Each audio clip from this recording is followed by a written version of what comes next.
So my clock on my computer tells me it's 10:30 back in Boston and 8:30 here, and it looks like we have a quorum. So if our directors say I should get started, I will.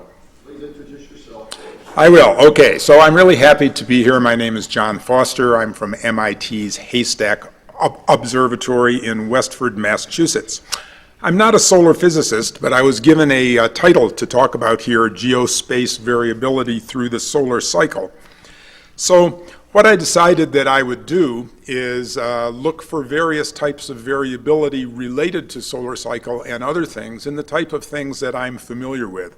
So this slide is, who's your lecturer and why should you care type of a slide. It gives you a little bit of my background and where I'm coming from. The really important point down here is I am data and observations oriented. I am not a modeler. And so I'm not going to give you a lot of theory and lots of equations. I'm going to show you observations, and I'm going to show you what variability looks like in this geospace system. Where do I come from as a graduate student? From the Antarctic, where I did wave-particle interactions using radio propagation and balloons and relativistic particles. I went on to Canada and worked in my first ionospheric work with the International Satellite for Ionospheric Studies for the Canadian government. There I met people doing incoherent scatter radar, and I relocated to where Jan Soike is now, Utah State University, back in the end of the 1970s, working with incoherent scatter radar, which is a technique I'm going to show you, to do ionospheric studies at high latitudes. During that time period, we began to organize a series that have gone on since that time period, more than 30 years, of the Yosemite conferences looking at geospace in very broad points of view, and bringing in solar physicists and thermospheric physicists and talking about topics for a week. These are very good because it really developed the concept of what I think geospace is and showed the synergies and the couplings that take place. In all of this, finally doing radar things, I got asked to come over and head a space physics group at MIT Haystack, and I've been there for more than 30 years. I'm now semi-retired for a number of years. I've given up all my administrative duties, and I'm a senior scientist just having a lot of fun pursuing the things I've done all my life, which is trying to understand the processes in geospace given observational evidence. The most recent things I've been contacted with, and it's interesting how you can go being from a ground-based physicist to working with the Earth's radiation belts. The Van Allen probes are recently launched. I was brought on board the science team for the Van Allen probes to bring ground-based observations to the mix, and I'm ending up doing full-on radiation belt in situ studies of the acceleration and losses of the Earth's radiation belt. And I'm going to bring that in the second part of my talk today in terms of some of the type of cycles you can see there. The point I want to make is that geospace is fully coupled, and it's really big, and it's bigger than you might think it is. So my first question, what do you think goes into geospace? Who has an answer? Geospace? Oh, come on. When Bill Lotko asked you questions yesterday, a lot of hands went up.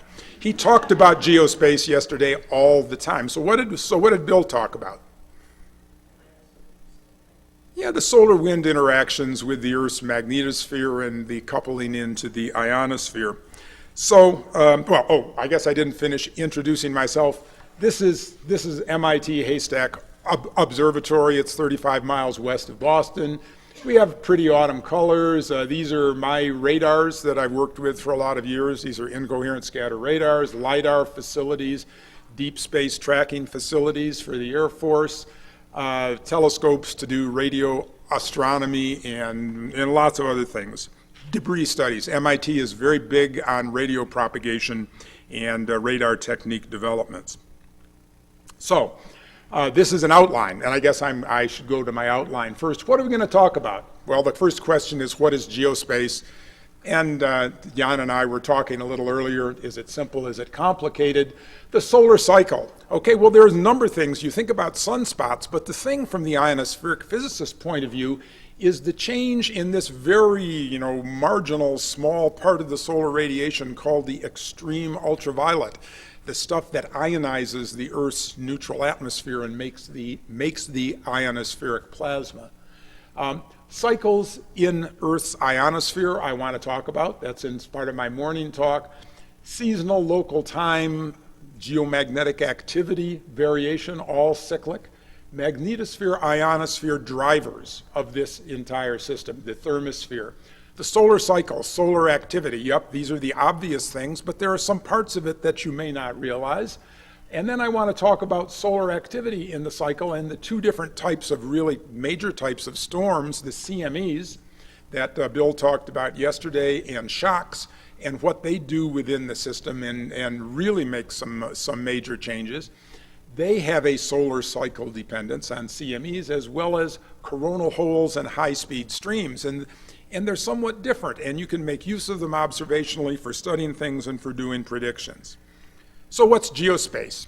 Go and ask just ask Wikipedia, and they'll tell you it's the region of space near Earth which includes the thermosphere, ionosphere, and magnetosphere. And that's kind of what Bill was talking about.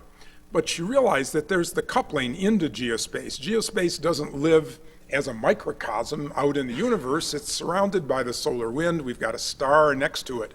And so a lot of the things that happen in geospace, the things we need to understand, need to include this. And this is the next line from Wikipedia. All the various spheres from the sun through the solar wind into the lower atmosphere are really part of what we need to consider if we want to understand geospace processes. But if you go even further, you have to remember man and the biosphere. And women. Thank you, Fran, for the first of many comments today. You have to have women, and I'm not sure why women have such a direct, bigger impact than mankind. But women, men, and the biosphere. You've also got to consider couplings to the solid Earth and to the oceans. You've got to consider the anthropogenic effects that feed back. We hear about global warming. We transmit radio waves out into the magnetosphere. All of these things go into the things that happen in geospace. So quoting Jan Soika from volume number 2 maybe of the textbook series, the major defining elements of geospace are Earth's magnetic field, Earth's atmosphere, and the sun, electromagnetic and particle emissions. So this is the kind of geospace that we're talking about. Geospace is a word that is gaining more and more use and more credibility as people begin to realize that you can't study just one of these areas. When you did your modeling lab yesterday, you were looking at ionospheric coupling going into the models. 10 years ago, these MHD models didn't have any kind of a realistic ionosphere on them. So these various parts are really very important to get modeling or get understanding that actually works.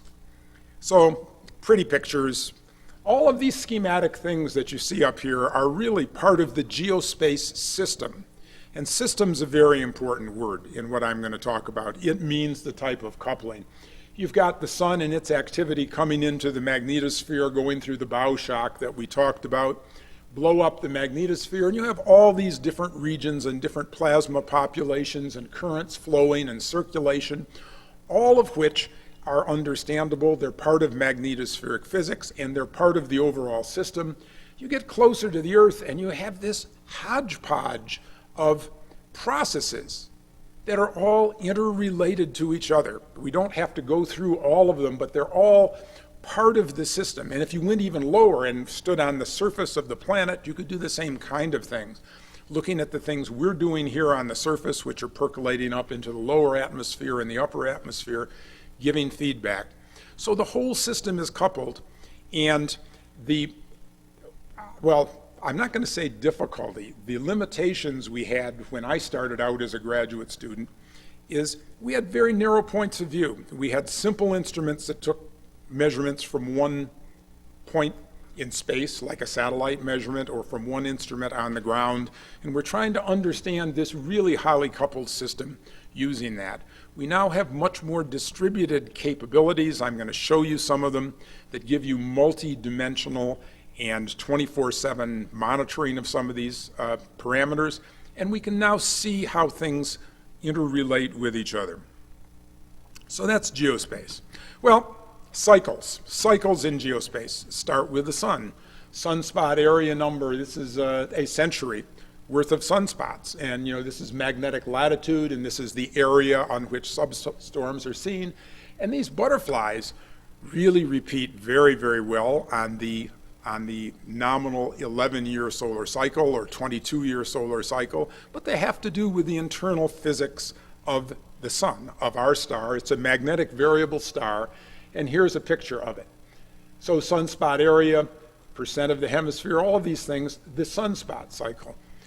That's a real driving feature because we'll see that the sunspot cycle is related to the amount of activity and even the emissions which come to our planet and then shape geospace. So the first one, here's the sunspot cycle. Here's one sunspot cycle, the most recent full cycle going from 1997 through 2010 with a very pronounced solar minimum. In this particular time period, you may have heard, and I'm not sure if you've done anything on thermosphere yet, or maybe that's coming, the extended solar minimum we had here, but this is sunspot number, and this is typically what the 11-year cycle looks like. And this is the AP index. Bill Lotko introduced this to you. It's just a measurement of the storm time perturbations, or the storm-like perturbations of the Earth's high latitude magnetic field. And so these are the storms and substorms and integrated out over time. And you can see that there is more storming activity when you have more sunspots, when you're at solar cycle maximum, and there's considerably less on the average when you have a minimum.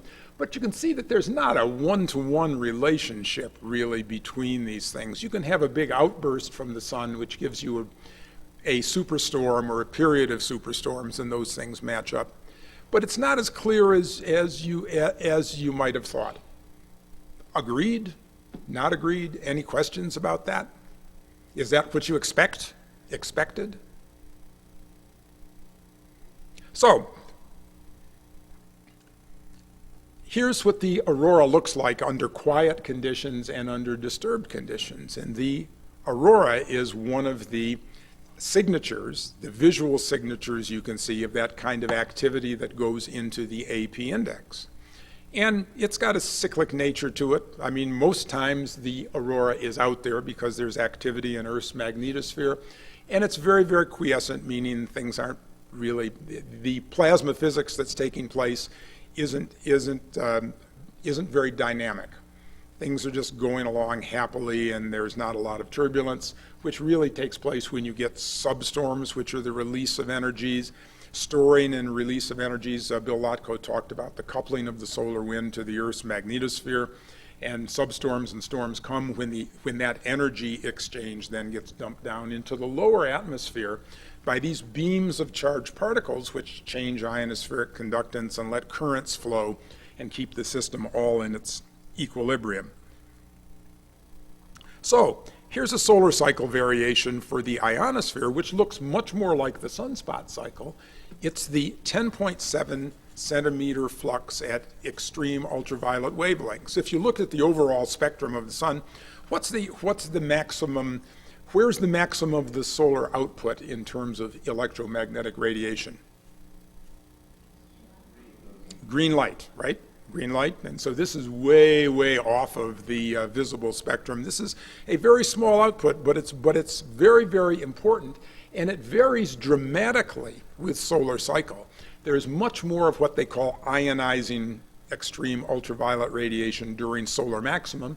It's got variability with disturbances on the sun, but it's got a very pronounced solar cycle variation. So this F10.7 flux is one of the things that we used to then parameterize models of the Earth's ionosphere so that we can look at where we are in the solar cycle, because as you'll see, the Earth's ionosphere varies by an order of magnitude in terms of the total density of ionized particles over our planet between solar maximum and solar minimum.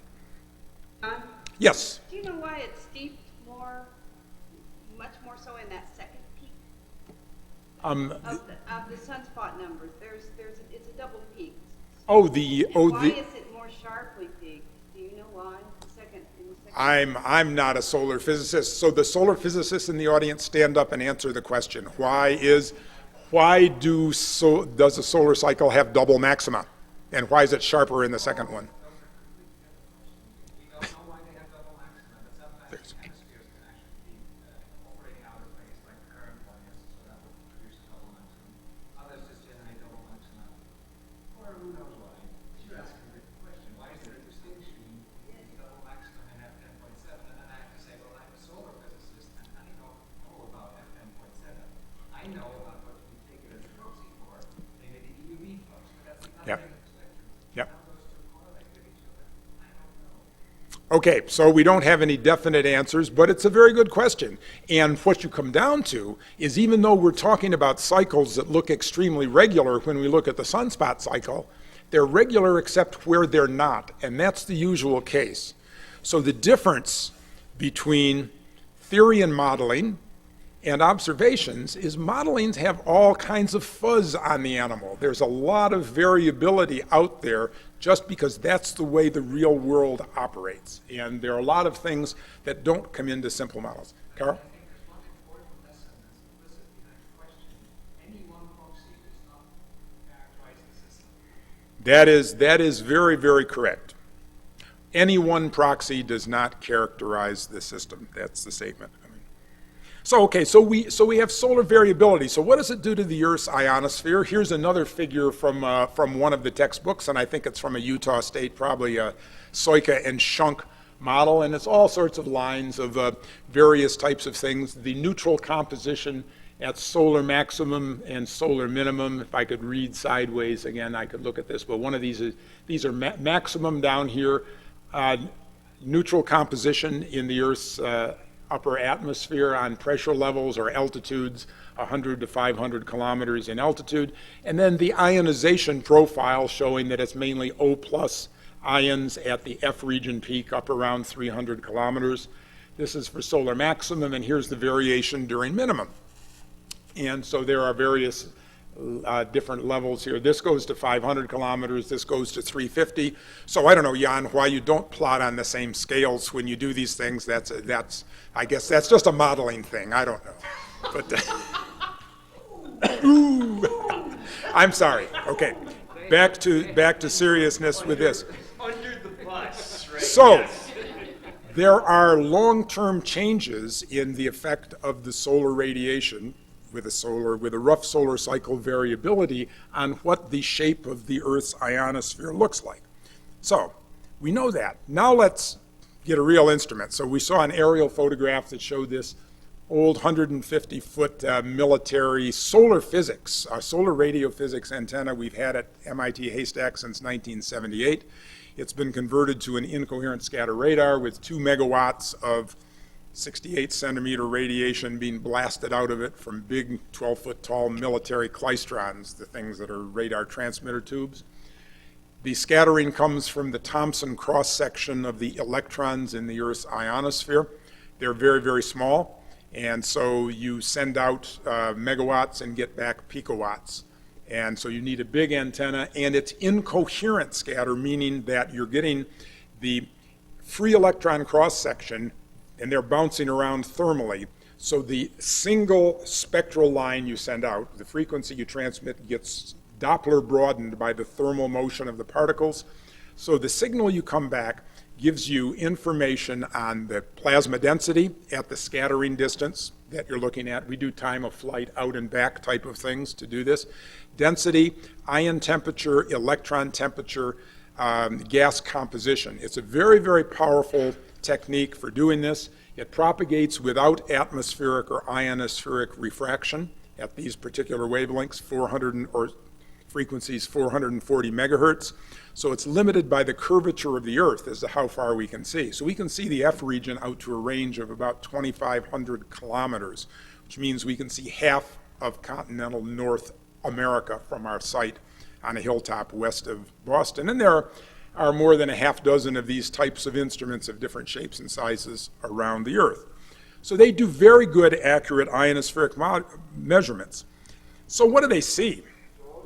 Yes, Jan. The picture you showed is the radar in its park position, right? Yeah, it's in its park position, but That's still operational. but this picture, this is at about 2 degrees elevation angle. We can operate because we're hilltop. It's got a very narrow beam. It's got a 1 degree beam width. So this is like doing the moon. Everybody hold your thumb out like this. Look at your thumbnail. That's 1 degree, okay, of solid angle. That's the beam width that we have out in space. So we operate at 4 degrees elevation angle to get to a range of up to 3,000 kilometers in the top side of the F region. So this is what the ionospheric profile actually looks like. This is a north-south slice through the Earth's ionosphere at just after sunset local times from Massachusetts. Massachusetts and Millstone Hill are about in the middle. This is geodetic latitude from 34 to 46, altitude from like 150 to 750 kilometers, and this is the log of the plasma density going through the F region. And so what you can see, what do you see? What do you call this? It's called latitudinal structure. You do not see a uniform layer, you see really, really big structure. This is the ionospheric trough. It's 2 orders of magnitude decrease in the plasma density at the F region peak over a 2 degree span of latitude. This is the mid-latitude ionosphere, this is the auroral latitude ionosphere, and this is the no man's land between the two of them. So why is there structure in the ionosphere that's produced by fairly uniform solar illumination? Question. Earth's magnetic field. Yep, there's Earth magnetic field variation through here. Any other reasons? Come on, guys, help them out. What's at the other end of these magnetic field lines? The radiation belts. And where are the radiation belts? They're in the magnetosphere. The magnetic field lines, and this is a plasma, the magnetic field lines link the Earth's ionosphere way up in space to the apex of the field line, which is in the magnetosphere. This is at about 3.5 Earth radii, and this is at about 5 Earth radii. This is at the boundary in that system plot that I showed you between the plasmasphere, the co-rotating plasmasphere near the Earth, which shows up as the mid-latitude ionosphere, and that non-co-rotational, the convecting magnetosphere E cross B electric field driven magnetosphere, which gives you the auroral ionosphere.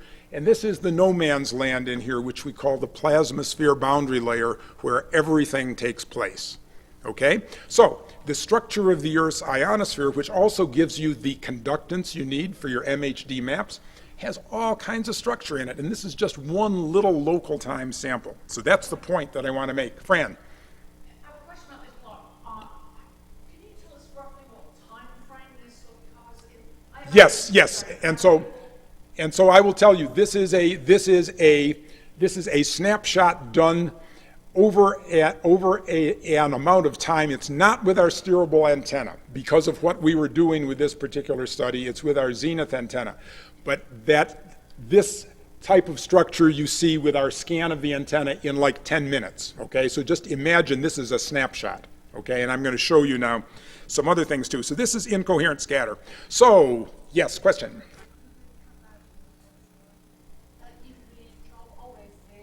The trough is a nighttime feature, and it has to do with the mapping of the different regions of the magnetosphere onto the Earth's ionosphere and the pressure balance between the full flux tubes of the plasmasphere.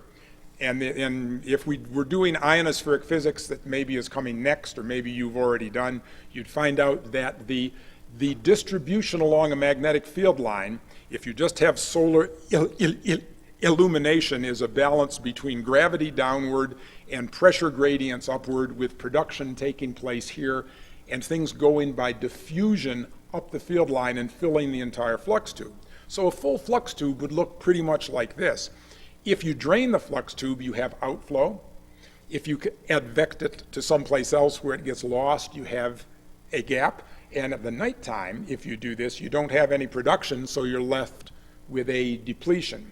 So the normal case at high latitudes is a wide ionospheric trough outside of field lines that map to the plasmasphere, because there you don't have the full flux tubes and things go up and they go down, and you basically have recombination taking place. So you can actually see the difference between plasmaspheric field lines and the auroral field lines under quiet conditions. During disturbed conditions, you have a lot of stuff taking place from this latitude poleward that give you the structure. So you see dynamically changing ionospheric structures, and I'll get to that later today. Yes? So is this kind of like in the boundary between maybe what would be considered like closed field lines and then more open field lines? You can consider that, but they're not open field lines here. That boundary lies up here, and we have other radars at that boundary, which is at the poleward edge between the auroral latitudes and the polar latitudes. So really open field lines are interconnected with the solar magnetic field, and they stream down the tail, and then you have reconnection on that boundary one way or another. This is an inner boundary, and it is a boundary layer, which by definition says a boundary layer is where plasmas of two different characteristics, magnetic and particle, overlap with each other and have their own complete set of processes. So this is now, and we used to call it the plasma pause. This is historical, so if you go back and take a look at the outer edge of the plasmasphere, we now realize it's a rather extended boundary layer. Satellites like the Van Allen probes fly through this up at altitude at the apex of the field line and just see all the wonderful things we see from the ground with the radars. It's a fascinating region of space. And so does the latitude of this trough vary with the geomagnetic activity? So the question is, does the latitude of the trough vary with geomagnetic activity? Yes, because the interactions in the magnetosphere expand and contract with geomagnetic activity, all of which can be monitored, as I'm going to show you later, by looking at the plasma just in the F region between 100 and 1,000 kilometers, which is total electron content. We use ground-based GPS TEC to do this, and we can do global mapping of all of this structure. Yes? Another question. So what sort of timescale would you expect it to move around? Is there The move around in, that depends on the forcing. With a storm onset, things move very rapidly. The position of the trough or the boundary layer can move 10 degrees of latitude in the course of 30 minutes down at ionospheric heights. So big, big changes. Okay, so I'm going to go on and get to what the topic of my talk is cycles. So what are the cycles in the ionosphere? Well, I've mentioned one. There's the day-night cycle. You get solar production on the day side. So things are up in the day and down at night. Latitudinal, so the angle of the sun, so that's going to be season of the year is going to give you this. So that's the insolation. The dipolar magnetic field means in different regions. And the magnetic field is horizontal to the surface of the Earth at the equator and vertical near the poles, or very nearly so. So that's going to happen, and you certainly then have magnetosphere-ionosphere coupling, which is dependent. Seasonal variation, yes, all of these kind of things. You have more or less in one hemisphere or another. You have thermospheric driving between the two hemispheres, thermospheric coupling. And then solar cycle, which we started out with, the variations in the solar output give you really major variations. So the Millstone Hill Incoherent Scatter Radar, the steerable one, and our observational database, which is all online, has over 50 years worth of observations over North America. Shengrong Zhang, who's one of our researchers, has done statistical empirical models on the database, sorting all of the different ionospheric parameters over the northeastern part of the U.S. versus season solar cycle of magnetic activity. So I'm just going to show you this. We have this huge online database which is accessible to you, and we have all of the models that look like this. So you're looking at 24-hour days in local time from 0 to 24, noon in the middle, altitudes of 100 to 600. It's the same in all these cases. This is for solar minimum at the top. solar maximum F10.7, 150 down at the bottom. And this is for AP of 15, which is moderate. And so this is for low geomagnetic activity. And there it is. And this is winter and this is summer. So you see all of the variations. You see diurnal, you see seasonal, you see solar cycle. And you don't have to memorize this. And so that's the variation when we kick up geomagnetic activity to 150. So this is storm time, this is quiet time, storm time, click back and forth. So we have all of this, and you can see that there is variability with the solar cycle. There's the diurnal variability, and there really is a seasonal variability. You could go do line plots through all of this and you'd see it. But I'm not going to bore you with showing you data. I'm going to go on to the next technique, which is GPS total electron content. We have a constellation of about 32 satellites out there in space that we all navigate with our cell phone on and find our way from here to the restroom or the cafeteria, I guess. Or you could, I guess, use your eyes the way we used to do it. But when you're looking at your phone, it's better to use GPS. So GPS transmits signals down, which are picked up down on the Earth's surface by receivers. And they're actually dual frequency receivers that can look at the Faraday rotation of the signal. The Faraday rotation of a signal from a transmitter to a receiver is due to the integrated electron content along the path, known as total electron content. So basically, these paths go through the outer plasmasphere and through the ionosphere, where most of the density is, and we can actually project. We can correct the slant path lengths from a receiver so that it's vertical. We can get vertical TEC at each intersection point at the F region nominal peak of 350 kilometers. There are thousands of receivers on the ground looking at what they can see of 28 satellites. So each intersection point that we have over the continental US in a 10-minute period usually has more than 1,000 different samples going through it. So what do we see when we do that? We can make maps of total electron content, and this is on a 2x2 latitude and longitude grid size. These are just taken right off of the Haystack database for this particular day. This is 2009, and we have lots and lots of gaps. We don't have ground-based dual frequency receivers over the oceans. There are other techniques. We didn't have a lot of receivers over Central Africa or Asia in 2009, or in 2000 for that matter. But this, all of the white rectangles are places where we don't have measurements. And then on a log scale, this is a solar minimum map of what the ionospheric density looks like at 20 universal time, which means noon is over California. Okay, so this is California noon. Equatorial latitudes, the magnetic equator goes around like this. Here's the geographic, this is in geographic coordinates. Solar maximum, a couple years later, and the scale has changed. This is a log scale. The scale's changed. And then I'm going to show you, go and answer your question. A lot more density. We also have a lot more receivers, and in 2015, we filled up a lot of Africa and lots of Asia. Question? Yes, it's all slant path corrected, and we were talking at breakfast, we have a technique in a paper that's published in Radio Science that automatically corrects for receiver biases. So if you know about GPS and GPS TEC, you have to do that.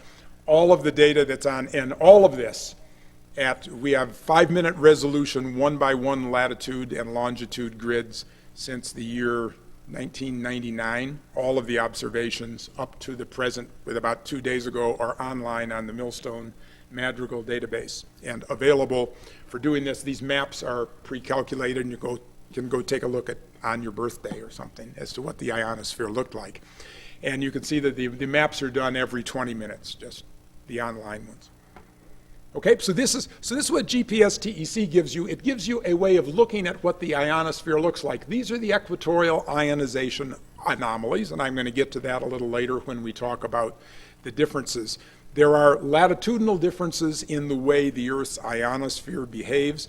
The uniformity, there's more ionization where the sun is higher at lower latitudes and less at higher latitudes. There's an ionospheric trough. This is nighttime. You can see this big portion of the ionospheric trough. You can see that there's less density at night than there is in the daytime. So you can get a lot of information from this. So as Bill Lotko pointed out, the coupling of the outer magnetosphere and all of the things out there to the lower ionosphere, or the outer magnetosphere to the ionosphere, in this region is done by electric fields and by field-aligned currents. There are currents that flow. So I just want to talk about this. Bill Lotko introduced Joule heating, where the currents flow through the collisional ionosphere, and actually they dissipate some of the energy that comes in. Now in your labs you were talking about the solar wind coming in and making a bow shock. The energy that did all of these changes to the magnetosphere basically has to be dissipated someplace, and it flows down into the ionosphere, which is the major receptacle for the energy of the interaction with the solar wind. And a lot of that goes through Joule heating, also particle heating, the precipitation of the aurora. So Bill had talked a little bit about Joule dissipation, and he said that it's the product of the Pedersen conductivity. That means the horizontal flow parallel to the electric field. Hall is the cross product flow, and Pedersen is in the direction of the electric field. You have a down current here and an up current here, and the current has to close this way, parallel, and there's an electric field there. That's the Pedersen current, and then you have to look at, you can calculate Pedersen conductivity. And then it's also proportional to the squared value of the electric field at the ionospheric height. So the AE satellite had instruments that measured particle precipitation, from which you can calculate Hall and Pedersen conductances, okay?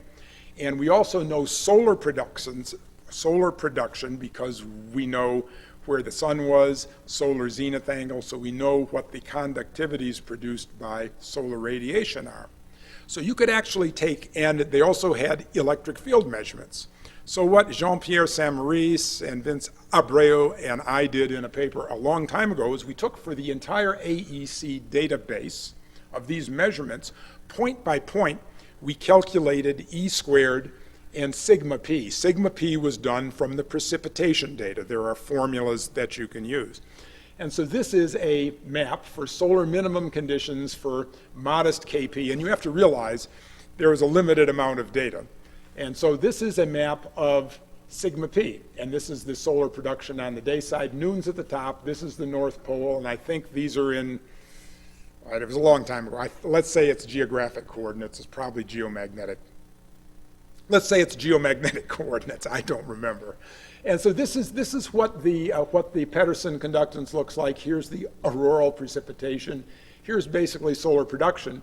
And for this modest KP level, not storm type conditions, this is the electric fields. And you can do two things.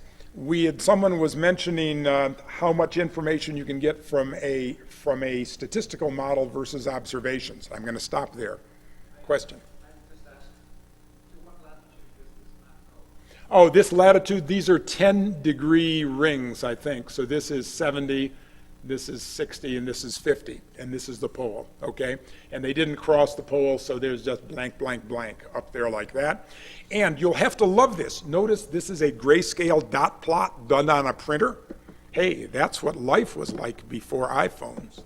I mean, it was, at least we didn't use slide rules to do this. So anyway, so you can either... Yes. Oh,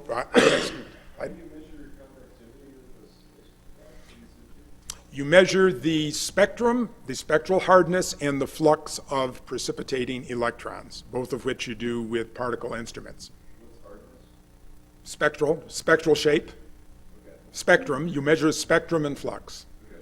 Well, what do you mean by hardness, though? I just mean spectral peak.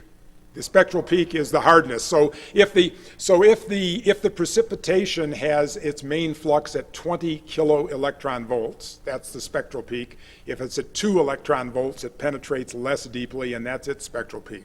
So the AE satellite measured both the complete spectrum of the electrons, flux and energy. And so you can do that, and there's formulas that are worked out where you can calculate ionospheric precipitation-produced conductance, Hall and Pedersen, with that, and that's what we used. So we did this Joule heating map in two different ways. This is the product of two statistical averages. Multiply this pattern by this pattern, and that's this, over here like this. Or you could take each individual sample of E squared and sigma p, multiply them, and then do statistical pattern of the individual samples. This is the way that you should be doing it for doing this, because taking two averages and averaging them does not necessarily give you, because what if the things go up and go down like this out of sequence? They actually go up. So this is the pattern you should look at. And now we go to the cycles. So in our paper, what we did, these four are seasonal variations: spring, summer, autumn, and winter, for low KP and for higher KP. And so this is the variation of where joule heating takes place: clock dial plots, noon, midnight, dusk, and dawn, as if in the northern hemisphere. And I remember Bill was talking about maximum heating taking place along in here like this, and you can see it very pronounced in summer for higher activity. So this is one of the cyclic variations of one of the parameters which controls a lot of things in the Earth's neutral atmosphere, upper neutral atmosphere, the thermosphere. And what we're doing is combining solar radiation feeding into geospace, particle precipitation coming from the magnetosphere, and electric fields coming from the driving of the solar wind on the Earth's magnetosphere to get this driver of Earth's thermosphere. So you can see these kind of couplings. Question? So you all consider, like, The precipitation produced conductance is basically in the E region, and this study was done in the 1980s, and there were papers done in Journal of Geophysical Research doing this determination of ionospheric conductance from particle spectra. Okay, so that's the information that we had. So now I want to go on to Aurora itself and geomagnetic storms. And since it's 41 minutes into my talk, I'm going to break at 50 minutes. So I have 9 minutes to go do this. Solar cycle in yellow like this. Aurora, very, very, very pretty. The auroral index, this is just a way of counting the number of aurora that are seen globally. This is from 1870 to 2010. Okay, so you can see that the auroral sightings go up and down with the solar cycle. No big surprise there, right? Okay, so what's going on? Well, Bill Lotko introduced this. Pretty picture. The sun sends stuff to the Earth, couples in, we get a lot of disturbances. You get couplings this way. So the effects of solar activity propagate to the Earth both promptly. So I'm a radiophysicist. X-ray and radio bursts take 8 minutes to come to the sun, and you can see that from the sun. They do some things. They're not really severe in terms of changing geospace. But then the solar wind particle fluxes and shocks propagating through the solar wind take any place from 20 hours to 3 or 3.5 days to propagate to the Earth. And they come with a dense plasma moving at a certain speed, and they can hit like a hammer on the front of the Earth's magnetic field and giving you shocks and all sorts of wonderful things which can happen. So geomagnetic disturbances result from the interactions of the solar wind with the Earth's magnetosphere and the coupled geospace system. So geomagnetic activity does follow the solar cycle. Sunspot number, yep, I mean, we saw that. Contributors to the solar wind disturbance space storms are these. Coronal mass ejections, Bill talked about CMEs. These are the blast waves that propagate out from the sun. Shocks followed by high density plasma, okay? And these things cause both the shock impact on the Earth's magnetosphere and then the following geomagnetic storm. In other conditions, you have the high-speed streams coming from coronal holes on the sun. These are more a solar minimum phenomenon, and as these beam by the Earth, the change in the high-speed plasma flow changes the coupling of the solar wind to the Earth, and we get other disturbances, which may be periodic with the 27-day rotation cycle, because these beams these holes on the suns and the high-speed streams can go off through space and repeat repetition after repetition. So I'm very quickly going to do some things on shocks. And Dan Baker's here, so I'm going to have to say something about radiation belt storm probe. Coronal mass ejections, you've studied the sun, I think. And so you see these things come out. There's a shock wave that comes out and comes towards the Earth. comes out, 1, 2, 3, 4, hits the magnetosphere, couples in like this. And so here's the magnetosphere, and here's the Earth's radiation belts. So I'm going through this really fast, so everybody throw your hands up if you don't know that there are 2 Van Allen radiation belts, an outer one and an inner one. And when you have all of this disturbance from the sun, this entire system, and then everything down here closer to the Earth, really gets shaken up. And there's some neat things going to take place. So this is a picture that Dan Baker gave me just a day or two ago. This is 3 years worth of observations from the Van Allen probes of the variability of highly relativistic 4 MeV electrons in the Earth's outer radiation belt. As a function of L, this is basically radial distance from the Earth from 2 Earth radii out to 6 Earth radii. The Van Allen probes are radiation belt specific dual satellites to do these observations. So I could say, what do you see? Well, you obviously see big red things that look like this.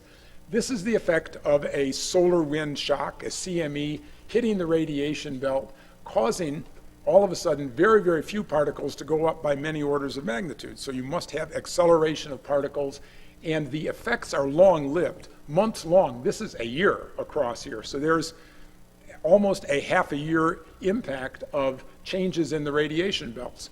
So the radiation belts change episodically. And there's a big storm here, and there's one that just took place a while ago, and then another one just a couple of days ago going through like this. And they all have roughly the same kind of signature. If you look carefully, you can see that at the onset, all of the particles vanish, and then they come back very, very quickly. Okay, so this is where the radiation belt physics comes from. So this is part of the variability, and these CMEs, as you'll see, have a solar cycle variation also. We only have 3 years, and we're in the descending phase of a solar cycle. So I want to talk a little bit about the radiation belts.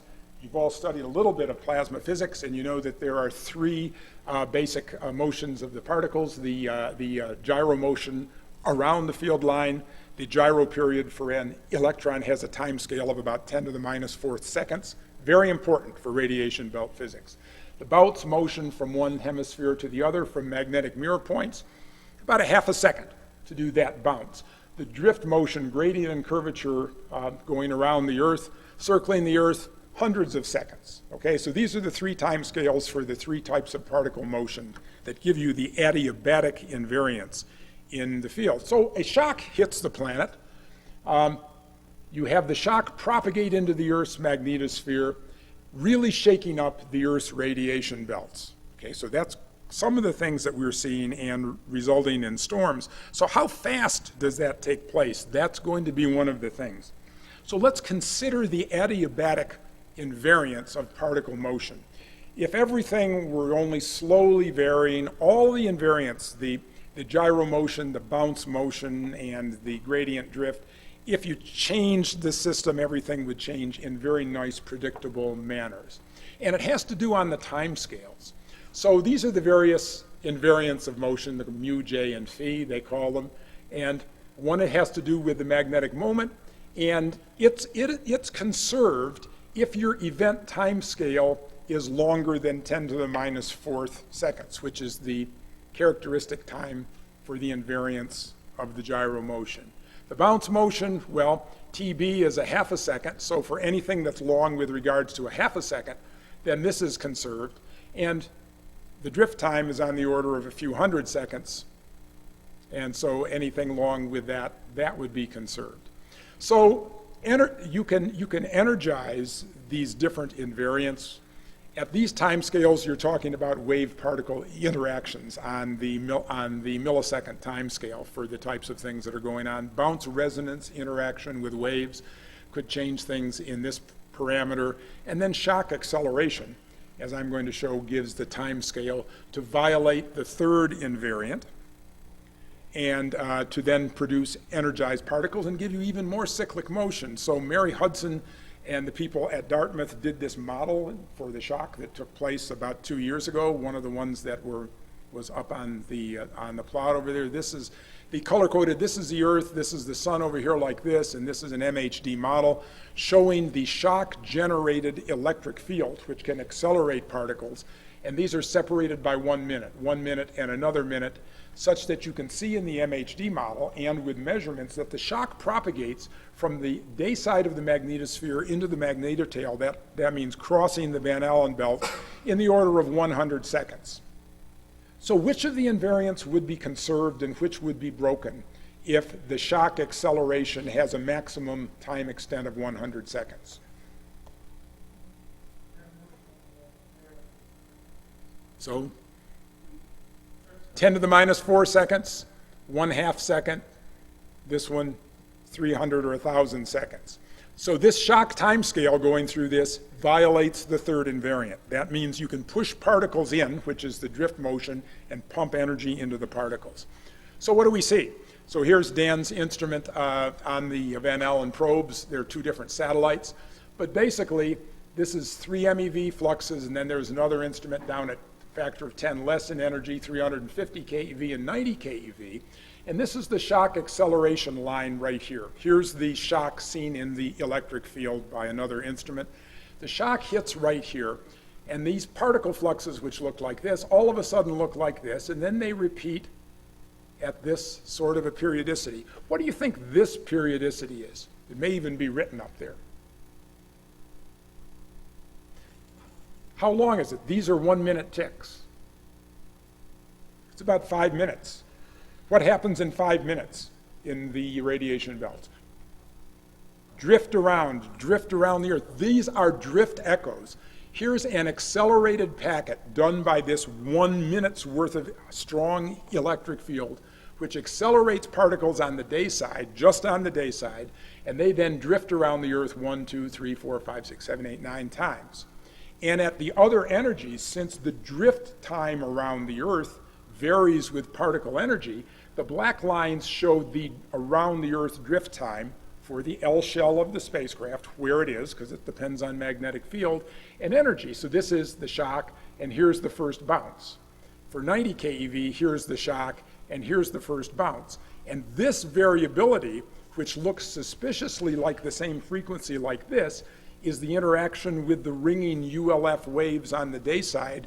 Those particles that are moving slowly on the day side see the ringing. This shock goes through and the whole system rings like a bell. And if you're in synchronism with the ringing of the bell, you get accelerated. And so you get these pulses and these energies at this 5-minute period. So these are periodicities, these are cycles, these are the kind of things that you see in the magnetosphere. Carl. You say it rings like a bell, but it's a bad bell, because I see the density of the population just fading away rapidly. The density of the population, a lot of these particles eventually get lost to the magnetopause. There's production and loss during the first part of the storm. So the particles are generated and they get lost. But yes, it is a bad bell. It does not ring all the time. There's this initial one. Then you get the driving of the high-speed flow going past the flanks of the magnetosphere, driving these very large amplitude ULF waves, which also have 5-minute periodicity. It's a very interesting system. There's a lot of things happening here. So I'm going to close down the first section by just pointing out now that the CMEs and the shocks have a solar cycle dependence. The light green curve is CMEs as a function of time, and the black curve is basically average sunspots. So the CMEs are strong at solar maximum, but they stay stronger than the sunspots do during the declining phase. And then at solar minimum, they're both down quite a bit. So one point is that the CMEs, which have all these good things and take these 13 hours to 3 days to get there, depend on the phase of the solar cycle. They themselves have a solar cycle variability. And in my last second, I'm going to talk about high-speed streams. Here's a picture of high-speed streams coming from the sun periodically on like 27-day periods. I'm not going to tell you what all of the data is, but basically the sun rotates effectively once every 27 days. It varies a little bit with solar latitude. These high-speed streams they emanate from the cool spots in the outer corona, solar physicist is going to correct me there, but they flow outward and they go out in this Parker spiral form so that they sweep by the Earth. And if you've got a beam that goes around every 27 days, you'll see things at the Earth every 27 days.